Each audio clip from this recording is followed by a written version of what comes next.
प्रिय श्रोताओं, मैं आपका सूत्रधार अनुज 15वें दिन का युद्ध लेकर आपके बीच पुनः उपस्थित हूँ। 14वीं रात्रि का युद्ध देर तक चलता रहा। फिर अर्जुन के कहने पर पांडव सेना विश्राम के लिए चली गई, परंतु दुर्योधन अपनी सेना को पीछे हटाए जाने से बिल्कुल भी प्रसन्न नहीं हुआ। श्री कृष्ण ने कर्ण की अमोघ शक्ति का प्रयोग हो जाने पर प्रसन्नता जताई, क्योंकि कवच और कुंडल चले जाने के बाद कर्ण के पास बस एक अमोघ शक्ति ही बची थी।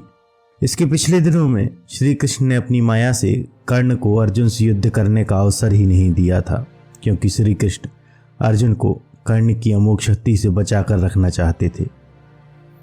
अगली सुबह द्रोण पुनः अपनी शपथ के साथ युद्ध क्षेत्र में उतरे। श्री कृष्ण के कहे अनुसार अर्जुन द्रोण तथा कर्ण को लांघते हुए शेष कौरव सेना का संहार करने आगे बढ़ा। द्रोण पांडव पक्ष में भीषण मारकाट मचा रहे थे, जिसे देखकर राजा विराट और द्रुपद ने एक साथ उन पर चढ़ाई की। उनके पीछे पीछे द्रुपद के तीनों पौत्र चैदी, कैकय, सृंजर और मत्स्य देश के महारथी भी आगे आए।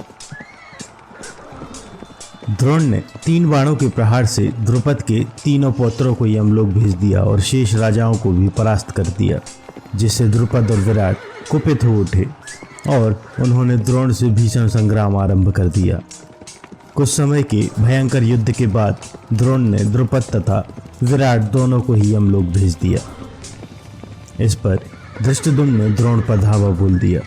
द्रोण की रक्षा के लिए कर्ण, दुर्योधन, शकुनी तथा दुर्योधन के अन्य भाई आगे आए। यह देखकर भीमसेन ने भी द्रोण पर चढ़ाई कर दी। देखते ही देखते पूरी रणभूमि यमराज का क्रीड़ा स्थल बन गई। युद्ध भीषण होता जा रहा था। दुर्योधन अपने भाई दुशासन को साथ लेकर नकुल और सहदेव से भिड़ गया। कर्ण और भीमसेन का युद्ध शुरू हो गया था तथा द्रोण अर्जुन से युद्ध करने लगे। समय बीतते बीतते जब संग्राम विकराल रूप धारण कर रहा था, तभी नकुल ने अपनी क्षमता से दुर्योधन को परास्त कर दिया। वहीं सहदेव ने दुशासन के सारथी का मस्तक काट दिया, तो दुशासन स्वयं रथ का संचालन करने लगा। सहदेव ने दुशासन पर कई बाणों की वर्षा कर दी। कर्ण दुशासन की सहायता हेतु आगे बढ़ने का प्रयास करने लगा, परंतु भीमसेन ने उसे मार्ग में ही रोक दिया। भीमसेन और कर्ण के मध्य गदा युद्ध आरंभ हो गया। भीमसेन ने अपनी गदा से कर्ण के रथ का कुबर तोड़ दिया। जब भीमसेन अगली गदा का प्रहार करने वाला था, तभी कर्ण ने बाणों से उसकी गदा की दिशा बदल दी, जिससे गदा का प्रहार भीमसेन के रथ पर ही हो गया और उसकी ध्वजा धराशायी होने के साथ साथ उसका सारथी भी मूर्छित हो गया।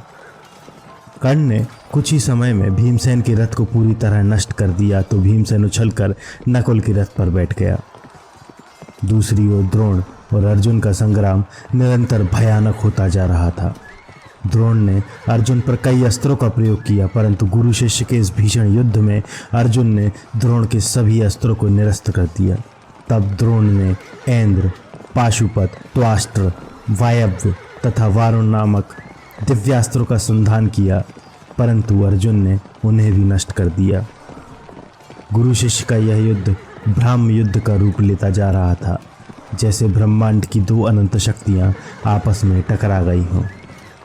अपने सभी अस्त्रों और दिव्यास्त्रों के असफल हो जाने के बाद द्रोण ने ब्रह्मास्त्र का संधान किया, जिसके उत्तर में अर्जुन ने भी ब्रह्मास्त्र का संधान करके द्रोण के इस वार को भी असफल कर दिया। इस युद्ध का कोई परिणाम ना पाकर द्रोण ने पांचालों पर धावा बोल दिया, तो अर्जुन भी कौरव सेना को खदेड़ने लगा। इधर धृष्टद्युम्न ने द्रोण की ओर अपना रथ बढ़ाया, तो दुशासन उससे युद्ध करने आगे बढ़ा, परंतु दुशासन कुछ ही समय में परास्त हो गया। इसी कारण दुशासन के 3 भाइयों और कृतवर्मा को आगे आना पड़ा, लेकिन धृष्टद्युम्न की सहायता के लिए नकुल और सहदेव भी वहां पहुंच गए थे, जिस कारण धृष्टद्युम्न पुनः द्रोण की ओर बढ़ने लगा। दुर्योधन ने द्रोण की सहायता करनी चाहिए, तो सात्विकी से उसका सामना हुआ। श्री कृष्ण ने द्रोण को पराजित करने की एक युक्ति निकाली। यदि द्रोण को यह सूचना मिले कि उनका पुत्र मारा गया है, तो संभवतः वे युद्ध रोक देंगे। यह युक्ति सुनते ही भीमसेन ने अपनी सेना के अश्वत्थामा नामक हाथी को मार गिराया और भयंकर गर्जना करते हुए द्रोण के सामने कहा कि अश्वत्थामा मारा गया। परंतु द्रोण को तुरंत ही इस बात पर विश्वास नहीं हुआ और वो पांचाल सैनिकों का नरसंहार करने लगे। परंतु यकायक ही द्रोण का मन भीमसेन की बात को सोचकर उदास हो गया। उन्होंने अश्वत्थामा के मारे जाने का समाचार युधिष्ठिर से पूछा। युधिष्ठिर ने ऊंचे स्वर में कहा कि अश्वत्थामा मारा गया और नीचे स्वर में कहा कि परंतु हाथी का वध हुआ है। युधिष्ठिर का रथ जो धरती से हमेशा 4 अंगुल ऊपर चलता था, इस असत्य के कारण धरती को स्पर्श करने लगा। द्रोण बहुत ही निराश हो चुके थे। जब धृष्टद्युम्न ने उन पर हमला किया तो वे अपने दिव्यास्त्रों को प्रकट नहीं कर पाए। निरंतर युद्ध करने के कारण उनके बाण भी समाप्त होने को थे। इस पर पुत्र शोक छा जाने से द्रोण के पास हथियार डाल देने के अतिरिक्त दूसरा कोई उपाय नहीं बचा था। परंतु द्रोण ने नियमित संसाधनों में भी युद्ध करना नहीं छोड़ा। धृष्टद्युम्न निरंतर द्रोण पर वार कर रहा था, जिसका उत्तर द्रोण भली प्रकार से दे रहे थे। कई बार धनुष के टूट जाने और सारथी के मारे जाने के बाद भी धृष्टद्युम्न तलवार और ढाल लेकर द्रोण पर हमला करने लगा। केवल द्रोण, कृप, अर्जुन, अश्वत्थामा, वैकर्तन, कर्ण, प्रद्युम्न, सात्यकी और अभिमन्यु के पास उपस्थित वैतास्तिक नामक 5 से प्रहार करने वाले बाणों का प्रयोग द्रोण ने धृष्टद्युम्न पर किया, परंतु समय रहते ही सात्यकी ने उन बाणों को नष्ट कर दिया और धृष्टद्युम्न को छुड़ा लिया। कुछ ही समय में भीमसेन की बात सुनकर धृष्टद्युम्न पुनः द्रोण से युद्ध करने आगे आया।